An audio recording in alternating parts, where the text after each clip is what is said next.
and her not know I bought it. And that's so hard. I think if I knew the name of my bank, I could do it. But I gotta go through her to get that information. I poke around, I'm like, if I had a bank, what bank do you think I would go to?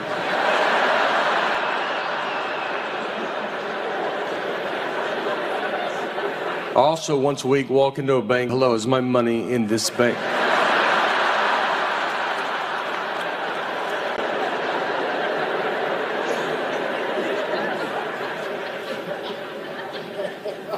She runs everything. She does stuff, doesn't tell. We got a new roof, and I did not know that. A whole new roof. I found out from my neighbors. They were like, how's that new roof going? I go, I don't know what you're talking about. And they go, you didn't know you got a new roof? I go, no, I did not. And then I had to go get her. You're not gonna talk to them about that new roof you didn't tell me about. I look like an idiot out there.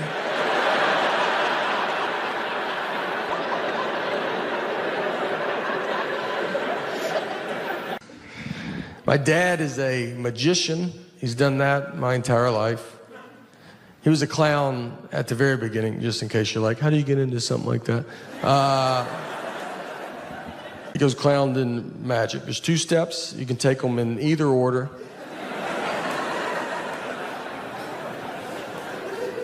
I was born, he was a clown. It was never weird to me. I thought everybody's dad was a clown.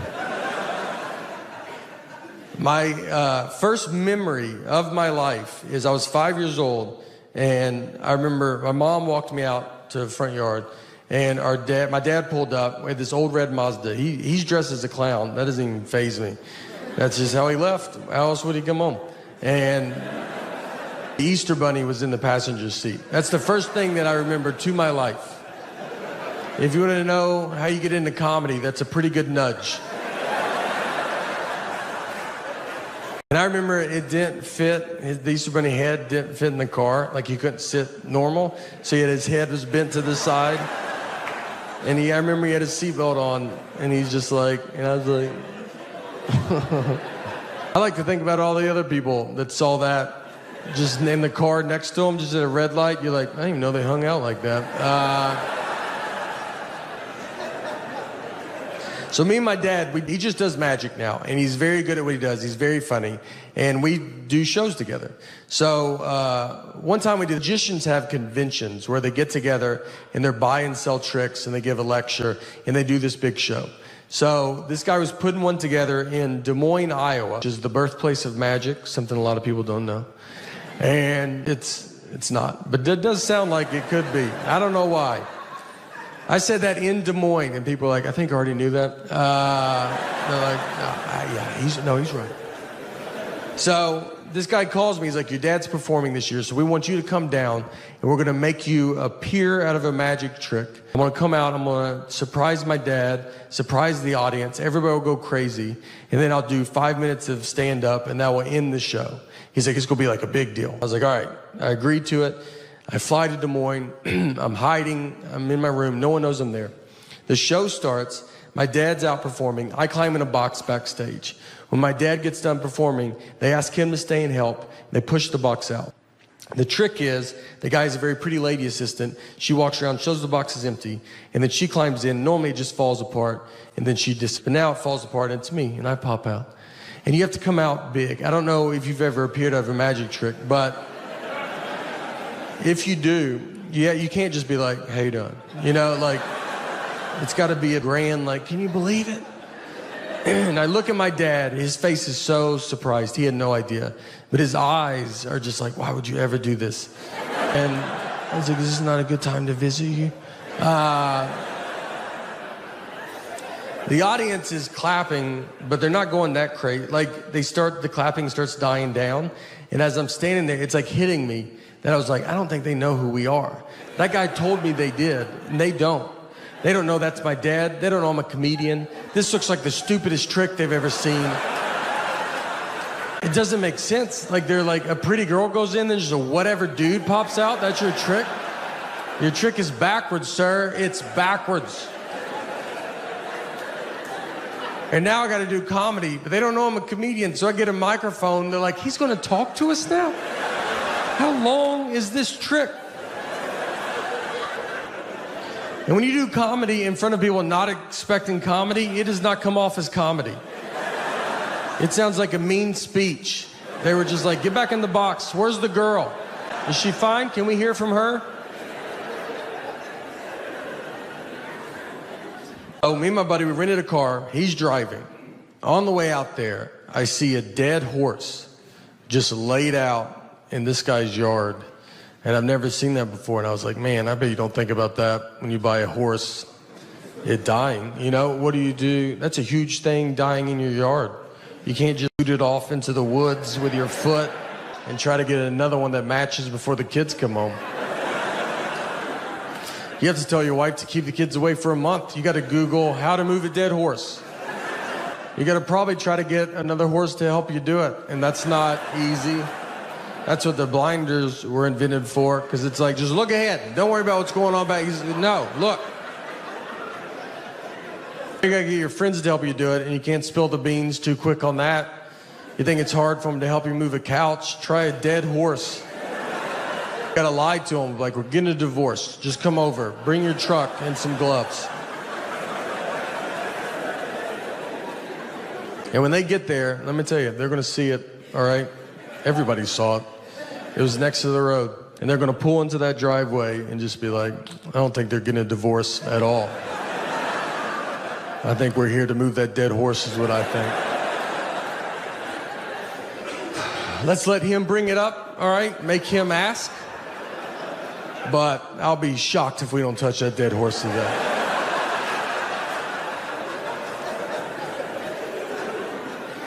And if you ever have to move a dead horse, I've thought a lot about all this.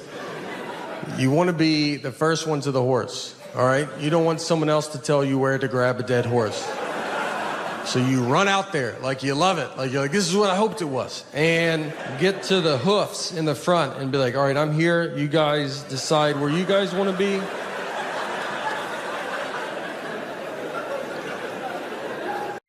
My wife's always around, too, I feel. Always, like, near, you know, especially about home. It's like I married a cat that I'm like, you just always on me.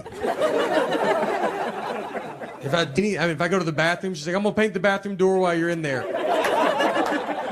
I'm like, you couldn't do it later? No, I had all the time to do it. I thought I'd wait till you went in, and that's when I was going to start.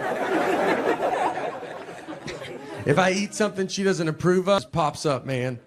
I mean, I'll try to sneak it. I could eat an Oreo cookie in the attic at 3 a.m. and I would bet my life a light would cut on and she'd be like, what are you doing up here?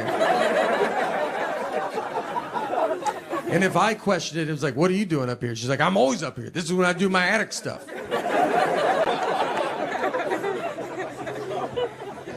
She put Life 360 on my phone. That's so they can treat you when they're not near you. You might not even know you have it on your phone. It's worse than what the government's doing. I would rather the government track me than her. She just calls me, why are you at Krispy Kreme donuts? I'm like, look, I'm not gonna live like this, all right? If I want donuts, I'm not gonna lock my phone in a gym locker and go pay cash for donuts.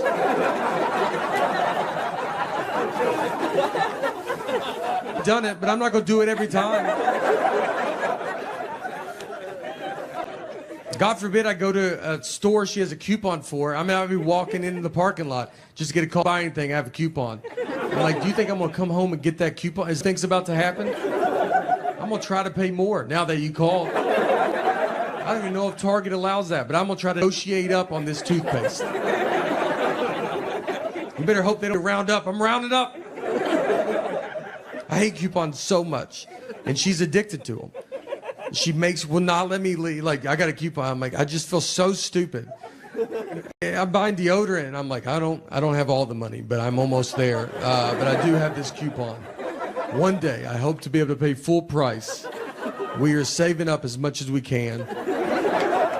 When I first moved to New York, I was there 3 months from Nashville, Tennessee. And I remember one night we would do comedy, then we'd always go eat at like a diner really late.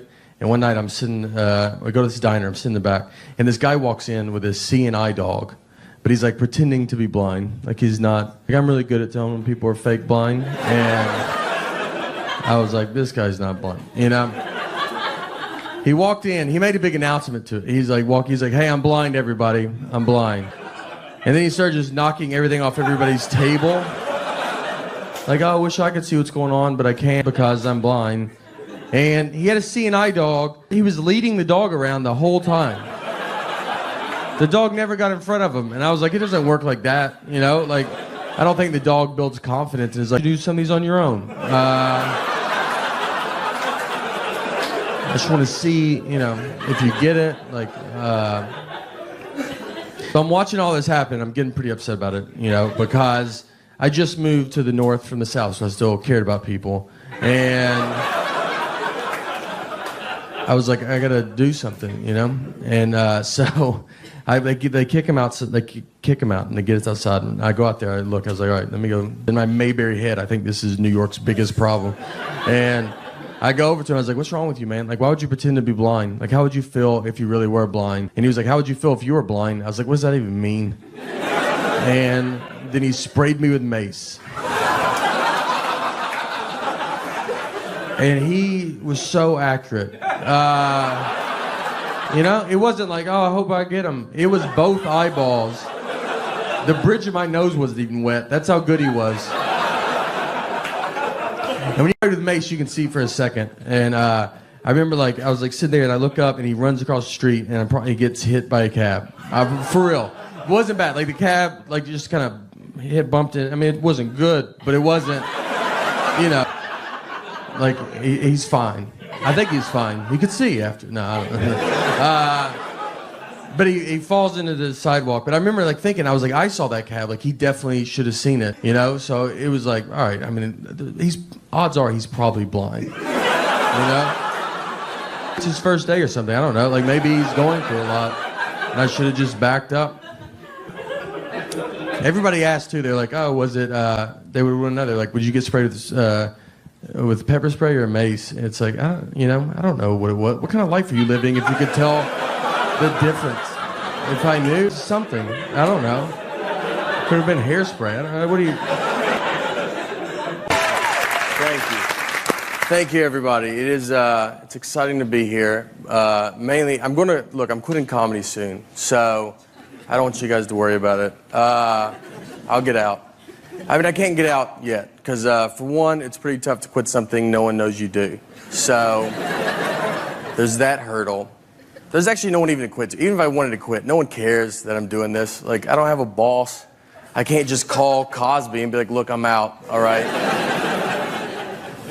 Here's why I do it. My dad is an entertainer as well. He's a magician. Still is a magician. But just like he started as a clown. Like, I don't want to come up here and come off like I come from some rich magic family and I'm better than you guys, all right? He paid his dues, his clown dues. It's weird when your dad's a clown, though. It's weird every day.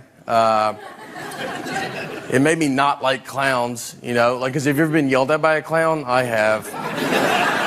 Yeah. Do you know how confusing that is to get screamed at by a guy that's got a smile painted on his face? You're like, is this good? It's not good. He was a clown until I was about 12 years old. And from experience, I can tell you that's about as long as you want your dad to be a clown. Like when you're 6 and 7, there's some perks. But like when you're 12 and 13, kids at school are like, is he still doing that? You're like, you know what, guys, just off and on, all right? He is almost full-time magic. So let's take it easy, maybe. The fun thing, though, about being a comedian, I like hanging out with my friends. I got a buddy of mine, his name's Luis Gomez, and me and Luis went to McDonald's to eat recently, and we ordered our food, and then we take our food and we sit down at our table. And then Luis went to the bathroom, so he left me alone with his food. So I was like, I'm gonna play a prank on him, you know? So I grabbed his hamburger, I unwrapped it, I took a bite out of it, then I wrapped it back up, I put it back down on his tray. So that's my big prank. Like when he comes back and opens his burger, I'll just be like, dude, did they eat your burger before they gave it to you? That's crazy, right? Is that crazy? It's a ridiculous prank. It's dumb. It's harmless. It should never leave the table. what should happen is Louis should just come back, he should open his burger, and his first reaction should be to look at his best friend he's sitting with, who, by the way, also dabbles in comedy, and just be like, hey, I just wanted to run this by you before I unexpectedly go freak out on this entire McDonald's. That's what I thought would go down. Just a quick, hey, I wanted to see if you touched my food the only time it was out of my sight before I try to fight a group of people that are going to be pretty confused on why they're fighting. But instead, that was the day I learned I'm friends with a lunatic and a guy comfortable fighting McDonald's employees because he opened his burger and he could not have ignored me quicker. Like, didn't even kind of look, like, looked at him so, he looked like he expected them to do it, like it's happened before.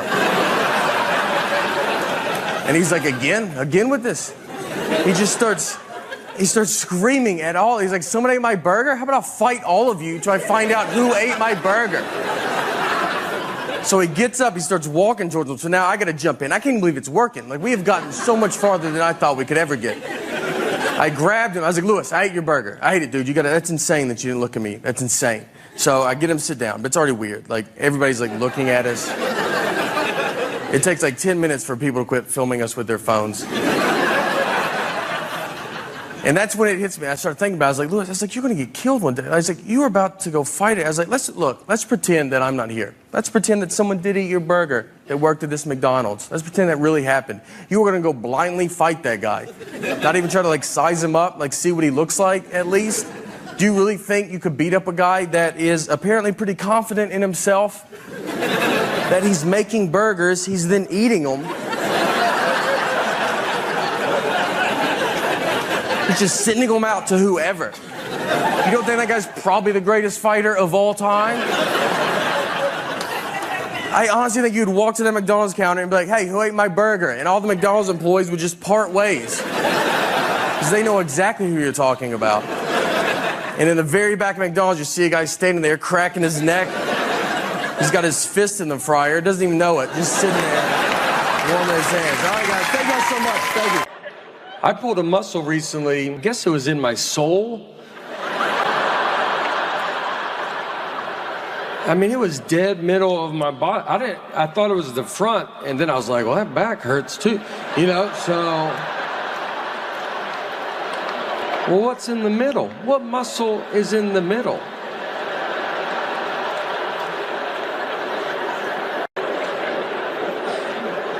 I'm cold now, too, that I'm old. 45, I just get cold. I always have to bring a jacket. It could be 135 degrees outside, and I will walk around with a jacket. And I see these young people, and I just think, where are your jackets?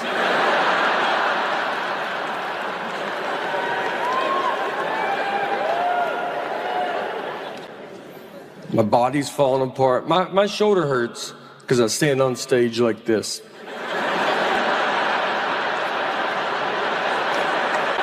It's crazy. This was a huge mistake to get into this. If I had known that this would be a big problem, I would have probably tried to not make it a habit.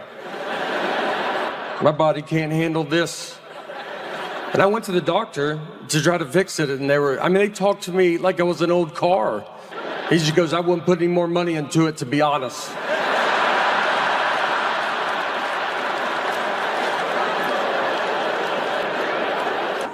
So I'm married as well, and me and my wife just celebrated our 14th wedding anniversary, and we've been together for years. And I met her before I ever started comedy. We both worked at Applebee's together. Is where we met. We're big Applebee's fans, still to this day. Hold on. Let me just look. It feels like, yeah, that's a good one. Are they not all doing the same job? You know, like, and they just be like, well, I'm already over here, so you don't got to come over here, you know. That's what it seems like they should do. They should talk more and go, I'm over here. And he goes, oh, okay, I didn't realize you were over. He's like, yeah. So don't go, I'll stay over here and you stay over there. That's like our main thing, is that we can stay right here, you know? All right. My wife and I, we met at Applebee's. And before I ever started comedy, I was a host and she was a server. And someone asked me, they said, hey, do you think, did you ever imagine when you started dating that life would become all that it's become? And she said, well, when I met him, he was a host, and I didn't think he was smart enough to be a server. So, yeah, we've got a little bit farther than I expected, you know? I told her I want to be a server one day, and she's like, you keep dreaming that dream, all right? I think if you try hard, you can get that menu memorized. We went to Europe last year. Europe's very old. That's what I learned last time in Europe. Like, because you think we're old as a country, and you get there and you're like, good night. You know, how long have y'all been over here? Australia, very far away. Farther than I thought. Our Earth, a little bigger than I thought it was. And I think we should have went the other way as well, but the pilot had different plans. I had jet lag there. I did not mind it because I woke up at 5:45 a.m. and I don't ever wake up that early. So it was like a new life, you know? I was like first in line at the breakfast buffet. Here's what I'll tell you. If you get up at 5:45 a.m., noon is pretty far away, though. I mean, I thought you bet your life, and it's maybe 8:30. Like, 6 p.m., you're like, I don't know how people are out. How are they doing this? What are they doing? Why won't the sun go down? It's great having it. I've been married for 7 years, and so now we just have a 1-year-old daughter. So it's getting pretty serious, and this is way over the edge. We were living in New York when my daughter was to be born, but I'm from Tennessee, so we flew home, and my daughter was born in Tennessee. I didn't want her to be born in New York. Like, I don't need her growing up thinking she's baby. So I was like, you start where we start, all right? That. It was wild. Does anybody have kids here? Or a couple? One? The rest is like when this city dies. All right.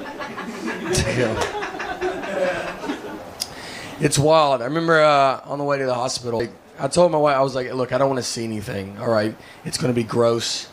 I wish it was like the 50s when they didn't even let men in the hospital. But it's not. Now, like, do you want to deliver the baby? We'll do most of it. They just pull the baby out, and then they just tell you, they're here, cut the umbilical cord. They just tell you to do it like real fast. Like, I didn't take a class. They just act like I'm the guy that cuts umbilical cords at the hospital. I almost cut the wrong part, and they were like, that's not. I was like, oh, maybe, you did go to doctor school for this. I'm doing minor surgery right now. And then they just hand you your baby, and they're like, all right, we'll see ya. And that's when you're like, I'd really like your help now. Like, I need you to live with me or something like that. The first question I asked, they should have probably kept, I was like, how much do you feed it? That'd be a lot. I was buying a hamster at a pet store. The big thing they tell you, the thing they say, they're really big on they're like, whatever you do, let's just try not to shake this baby. That's like the #1 goal. And they tell it to you, they're almost like, obviously you're going to want to shake baby, but it would be so awesome if you just did not shake this baby. That would be. And then they get a video of a guy that's like, here's what I do instead of my baby. Like I take walks, for instance. I walk 70 miles or something. I walk a lot. Then I signed a certificate like I was in kindergarten that said, all right, I promise, I swear to God, I won't shake the baby. Asking me about this. I've never heard the word shake so much in my entire life. That's all it's about. And the first night home, she was like, you're like delirious, you're just confused and tired, and you're crying for 6 hours. And I was like sitting there, I was like, wait, are we supposed to shake this baby? When we do it, this seems like when you would do it. But we didn't. We didn't shake her, so cool. We have rocked aggressively, but she had to go. Went to the doctor to get when she was 9 months old. You have to do a 9-month-old checkup. So we go to the doctor, and she has to get a shot. And it's the worst when babies get shots because they don't know what's going on. She's just looking it up this day's going unbelievable. what could go wrong, you know? What could go wrong? Why would anything go wrong? And then you're looking at her like it's about to go wrong. You don't even sort of think how wrong it's going to be. So she gets the shot, so we go to her, you know, because we're going to hold her and console her. But she doesn't. She's just fine with the shot. And, like, we're just sitting there, like, the doctor's surprised. Like, my wife's like, I was like, maybe. We should also see if she's going to be a when they get a shot. Maybe that's what we should look into. That make you nervous? I would cry if you gave me a shot. Pretty fine with pain at 9 months old. Like in 20 years, I'm either going to be telling her, like, look, we love you so much and we're happy that you've accomplished everything. Or I will be on the news going, we love it, but you need to turn yourself in right now. Just do the right.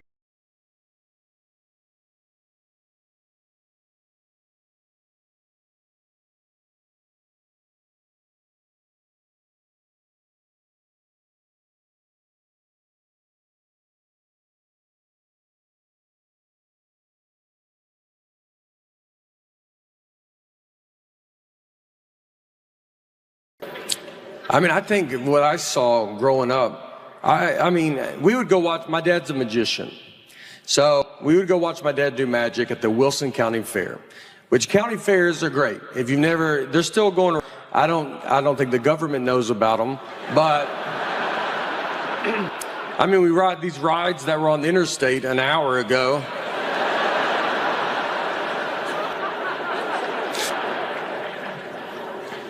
Well, even though I make fun of Common Core, I have learned stuff from elementary homework, which is embarrassing. I'm 41. My daughter's 8. Nothing should ever come out of her mouth that I'm like, what? What was that? When to use a or an in a sentence. I mean, I didn't know that there was a rule in play. I thought you felt it out, you know? You just go, that feels right, and that's what you do.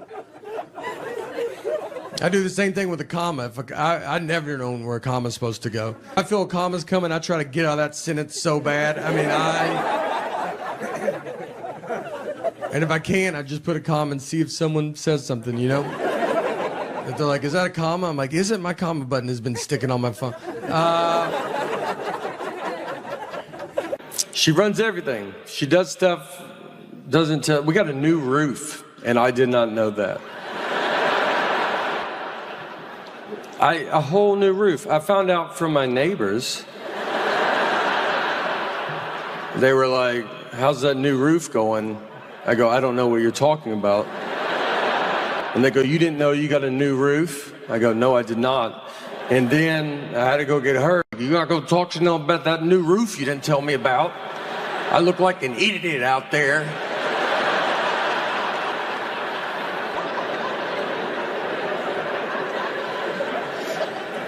So, I will never go through that process to get my name changed, so I just deal with it.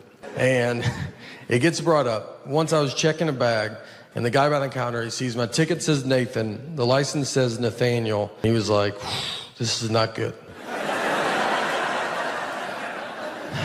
He goes, these names don't match. And I was like, but they match, right? Like, you can see the leap that we took to get from one to the other.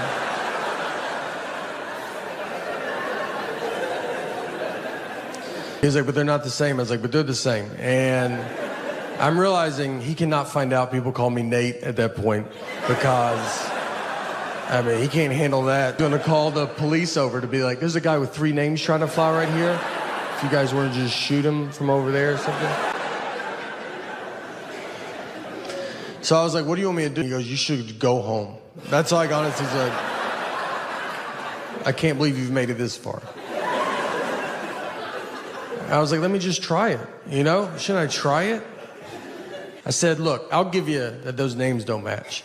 But what I think is gonna help a ton is the picture on the ID. Something that I've always loved that they did. And I think with 70% of that name matching and 100% face, 170%, I think I'll get through it. And this is what he told me. This is honestly what he said. He goes, look, man, I get it, all right? He's trying to relate to me. And he was like, my name's Joseph. That's what's on my license. So I can't buy a ticket under my nickname Bart. They're not gonna let me through. He said it like, right? Like, do you know, does that make sense? And I was like, that doesn't at all. Those are two different names, all right? You should be over there and you should be over here, because that's how you're treating me. Like I'm a Joseph Bart. Made it through. And on that trip, I was going to Seattle. And if you've ever been to Seattle, Mount Rainier is near Seattle. That's what they call it that.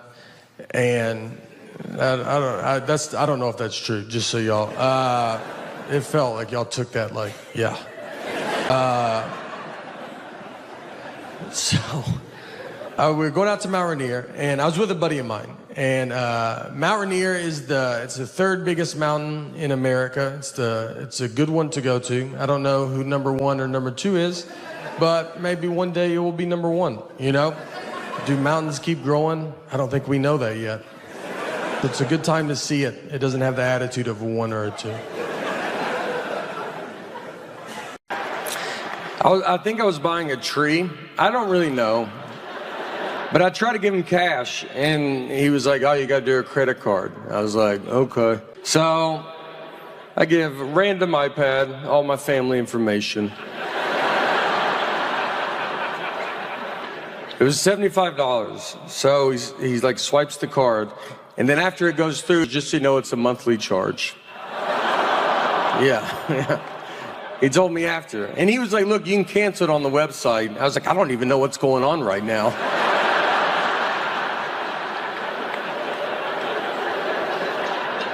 He goes, put your email down for the receipt. I was like, all right. And I just put my wife's email address down. Guess who's going to put a stop to this real fast?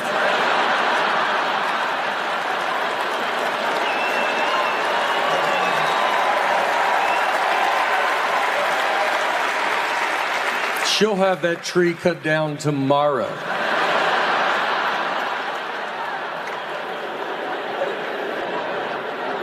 I called her, because I have to call her when I sign us up for stuff.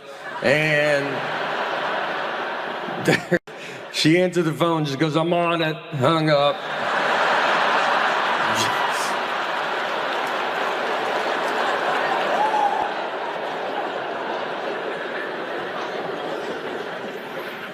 Things are going super well. You started this new company called the Nateland, Nateland Company. Nateland. And it's a production company. You're making family-friendly comedy specials on YouTube right now. Yeah, right now the Showcase is on Nateland Entertainment. It's the Showcase is Nateland? out. Nateland Entertainment. But then you tell us it's Nateland.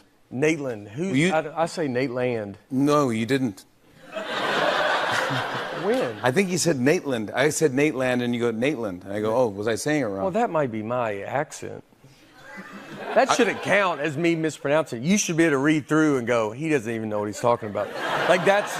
No, I just didn't know if I was saying it wrong. I want to make sure I'm saying it correctly. I don't think anything I say you're probably said it right. I told you, I think you say our last name correct with Bargatze, and I think we say it wrong as a family. Bargatze. For years, I've been calling you Nate Bargatze. Yeah, and I just went with that because you were so big, it was easier just to... It's just easier to do whatever you choose. You go. I don't want to name you, though, but your name's Nate Bargatze.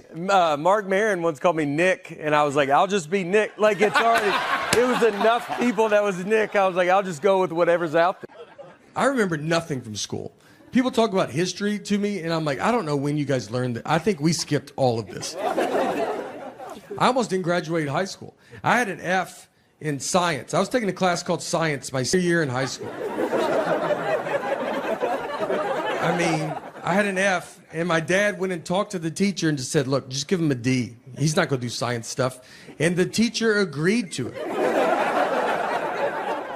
She was that confident I wouldn't touch the science world.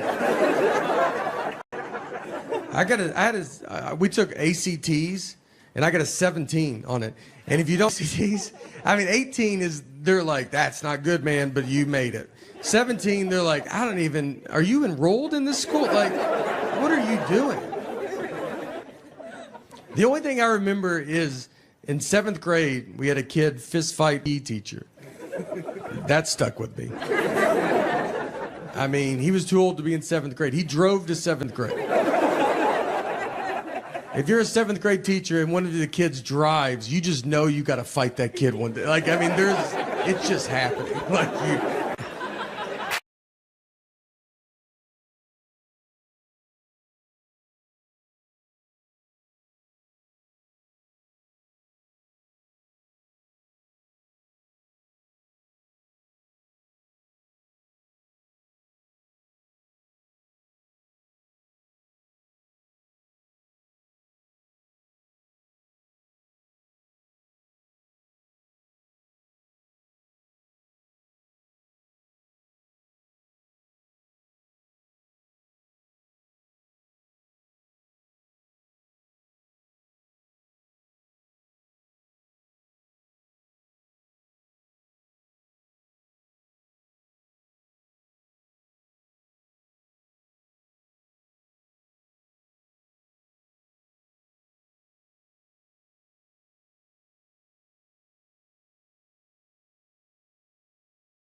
I took speech in college. I would ride there with my friend going to a business class or something, whatever you go to. I was like, all right, I'll catch you after speech. And I still say a lot of words wrong. That's what I don't understand.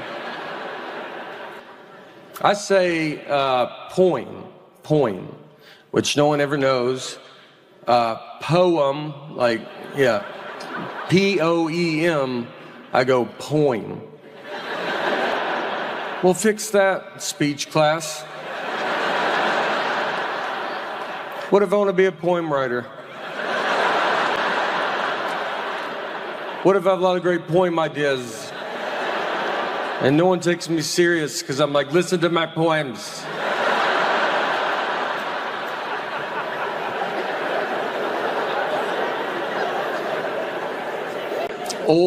I say ol, super southern one, oil. I don't even know how to say it, like how to y'all. Oil, O-I-L. Yeah, I go motor oil, like tin full. I mean, Southern Community College, that should be mandatory. Did they fix that? They should write OIL on the board. And I just go, oh. They go, all right, we're going to take care of that, all right? There's a pretty good chance you're going to be working with a lot of that.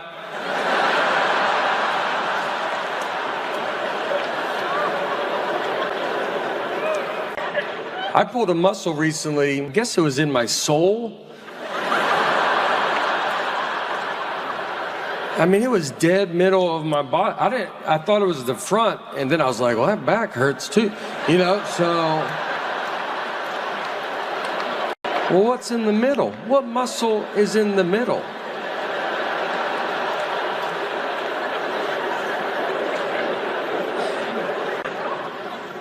We went to Europe last year, and by the way, we were flying from Nashville to London.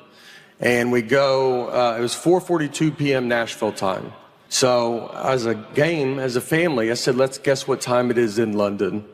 So I said 12:42 a.m. Our daughter said 1:42 a.m. My wife, her guess was 11. And that's it.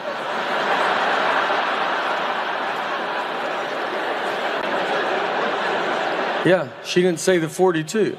And I was like, just say the 42.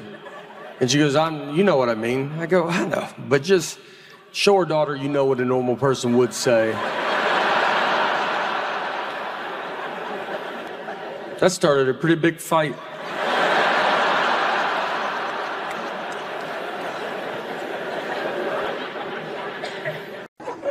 Doing those drive-in shows were fun. They were, you know, you're at a drive-in movie theater. What's hard is when people want to leave early. If they don't like your act, I mean, you just see headlights hit you in the face. And he's just like, and just guy backs up. And you're like, all right, there goes that guy. I did one Zoom show, and it was just, I mean, it's just your face on it. And right before we get started, I just hear someone say, I don't know, it's some stupid comedy thing. And it's just, what's that? What'd she say? Just helicopters all day. That's an outside show. The next special is LAX. It's going to be a good time.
When I first moved to New York, I was there 3 months from Nashville, Tennessee. And I remember one night we would do comedy, then we'd always go eat at like a diner really late.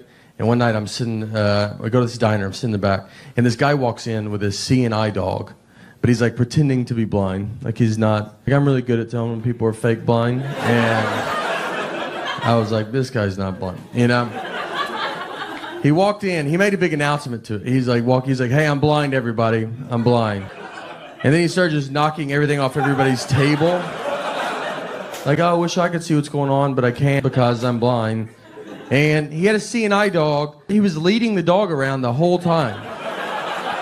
The dog never got in front of him. And I was like, it doesn't work like that, you know? Like, I don't think the dog builds confidence. And it's like, you do some of these on your own. I just want to see, you know, if you get it. Like, so I'm watching all this happen. I'm getting pretty upset about it, you know, because I just moved to the north from the south, so I still cared about people. And I was like, I gotta do something, you know. And so they kick him out. So they kick him out, and they get us outside. And I go out there. I look. I was like, all right, let me go. In my Mayberry head, I think this is New York's biggest problem. And I go over to him, I was like, what's wrong with you, man? Like, why would you pretend to be blind? Like, how would you feel if you really were blind? And he was like, how would you feel if you were blind? I was like, what does that even mean? And then he sprayed me with mace. And he was so accurate. You know, it wasn't like, oh, I hope I get him. It was both eyeballs. The bridge of my nose wasn't even wet. That's how good he was.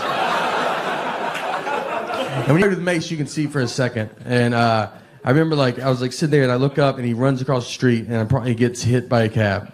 For real, it wasn't bad. Like the cab, like just kind of bumped it. I mean, it wasn't good, but it wasn't, you know, like he's fine. I think he's fine. He could see after. No, I don't know. But he falls into the sidewalk. But I remember like thinking, I was like, I saw that cab. Like he definitely should have seen it, you know? So it was like, all right, I mean, odds are he's probably blind, you know? It's his first day or something, I don't know. Like maybe he's going through a lot. And I should have just backed up. Everybody asked too, they're like, oh, was it, they would run another, like, would you get sprayed with pepper spray or mace? And it's like, you know, I don't know what kind of life are you living if you could tell the difference. If I knew something, I don't know. Could have been hairspray. I don't know. What do you? Our daughter's still in our bed too, and parents don't like that when you say it. They're like, you got to keep them outside. Don't look at them. It's my fault. So we had a kid late in life. We have one kid, and so we're kind of hitting all the sights. And I would be when I get home, travel a bunch, and I get home, I'd want us to all sleep in the bed together. And I've kind of built up a habit now, and it's happening. So it's tough, though, because kids don't know how to sleep. I mean, she makes king bed feel like a twin. I mean, I'm on the edge. When I sleep alone in a hotel, I have to sleep with my head on the nightstand. It's the only way I know how to go to bed. She gets size upside down. If you woke up upside down tomorrow, you would go to the hospital. She's also apparently going through menopause because she's the hottest human being that's ever lived. I mean, I'm freezing at night. She just kicks all the covers off, and you're like, yeah, no, you go ahead. It's your bed. We're lucky to be in it. She's got to, at some point, you know, I don't know. She'll be 37 years old. Hey, can I get in the bed with you guys?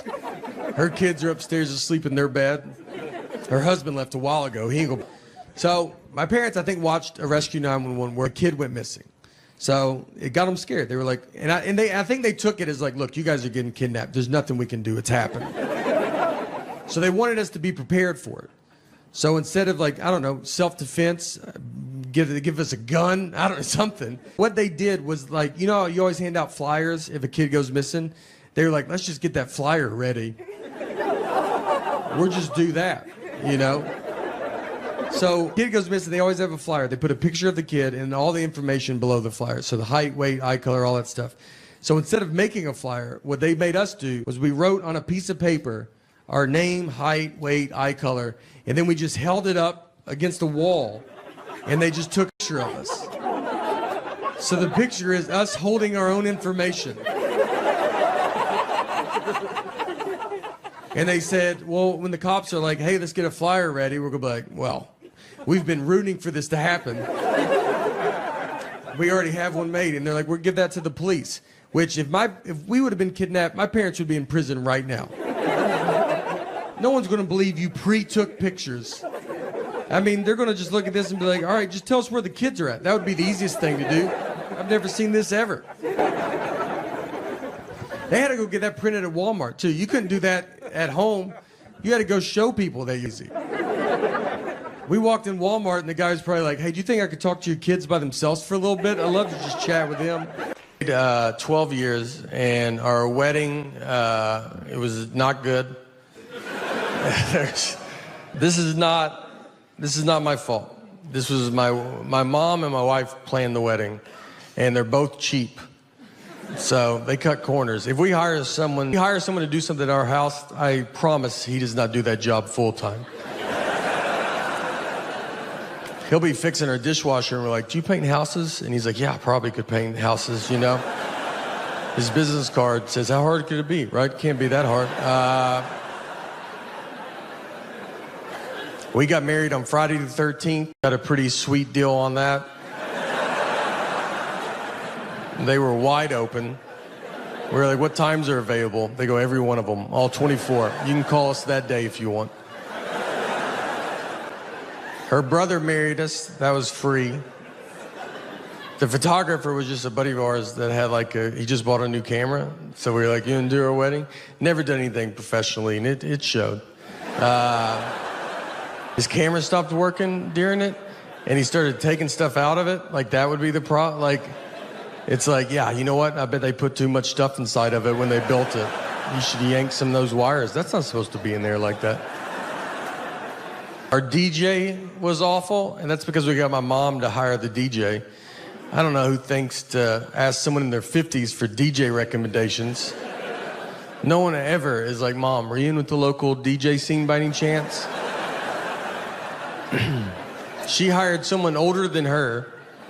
He just had CDs, and this was when computers were doing real good.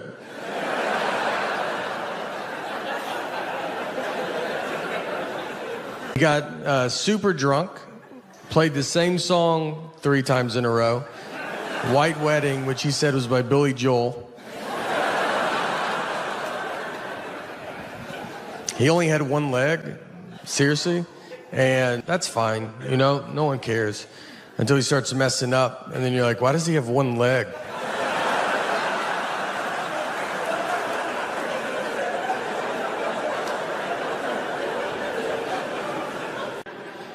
So we would go watch my dad. So my dad would do magic.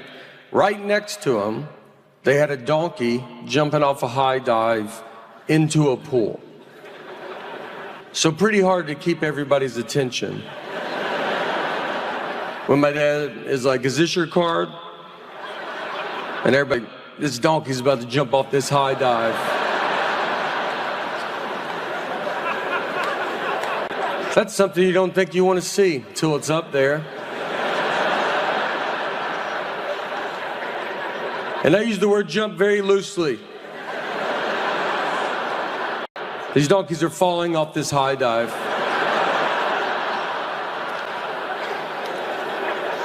But you can't put that on the sign, you know? You don't watch a donkey fall off a high dive? No? Okay. What if he jumped? Well, at least he's into it.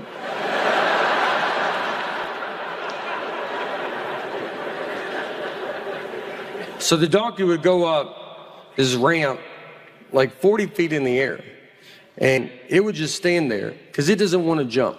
It's not in on this. So, but it gets stuck because donkeys can't walk backwards. Not positive if that is true, but I've never seen a donkey go backwards. I've never even really looked, but I honestly think 45 years I would have seen a couple donkeys go backwards. So the donkey stays there, and he sends a dog up the ramp. It barks at the donkey, and the donkey jumps in the pool. And as someone that has seen this, I'll tell you, when that donkey hits the water, you're like, we should probably get out of here.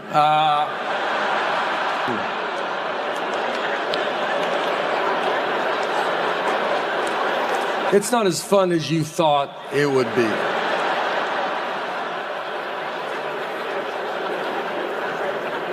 I mean, this is going to sound dumb, but you're really surprised you're seeing what the sign said you would see.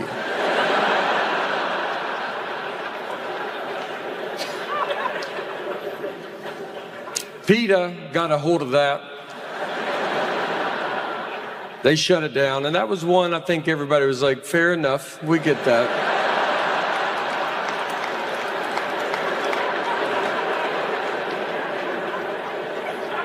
I don't read.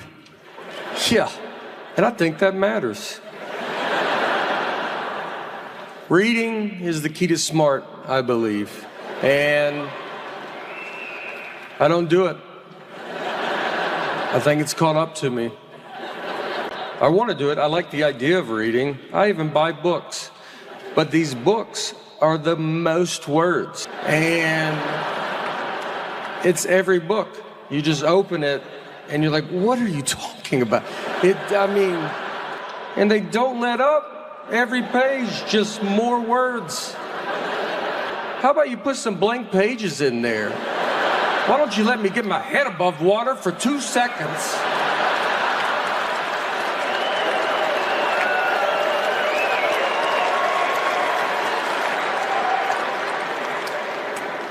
So I'm 41 years old, and when I turned 40 was the first age I did not want to turn.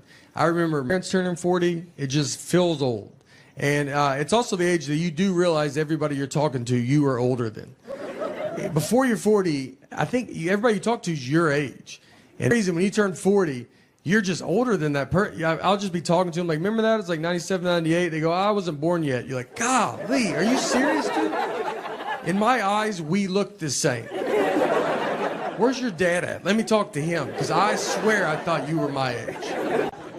I've been doing these drive-in shows, these movie theater shows, and my buddy Nick Novicki's been with me, and Nick's a little person, very fun. We started comedy together. It's very fun to be friends with. He very easy to trick. We were once at a coffee shop, and I was sitting near us with a big husky dog, and Nick just goes, "Hey, you think that's a wolf?" And I just said, yeah, I do think it's a wolf. They just passed a law that if you can catch a wolf, you can have it as a pet. And he goes, should I go ask him about it? I was like, I mean, absolutely. You know, I mean, he wants to talk about it. That's why he brought that wolf out here. And I watched him walk over to him and just go, excuse me, is that a wolf? And the guy, I mean, he didn't really know how to answer it. He said, what? I mean, you think I brought a wild wolf to this coffee shop? and the wolf's just being cool about it. It's not losing its mind right now. We live, so in our neighborhood, we live in a cul-de-sac, which is very exciting because I grew up on a straight street and I always dreamed of living in a cul-de-sac. You see them and you're like, can you imagine being up in one of those? We do all the cul-de-sac stuff, you know, like if anybody comes down there, we're like, what are you doing down? Just any, like, you better get out of our cul-de-sac.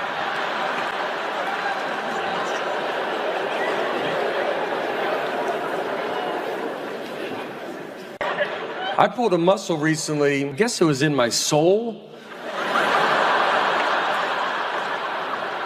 I mean, it was dead middle of my body. I thought it was the front, and then I was like, well, that back hurts too, you know, so. Well, what's in the middle? What muscle is in the middle?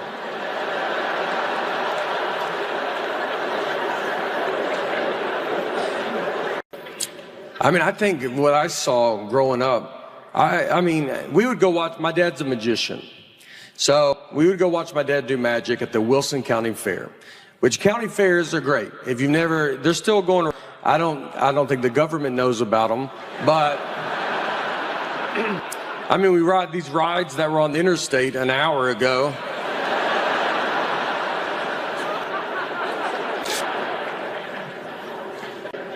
I had a hard time in school. When I barely graduated, got into a community college, barely got into a college they have to let everybody in.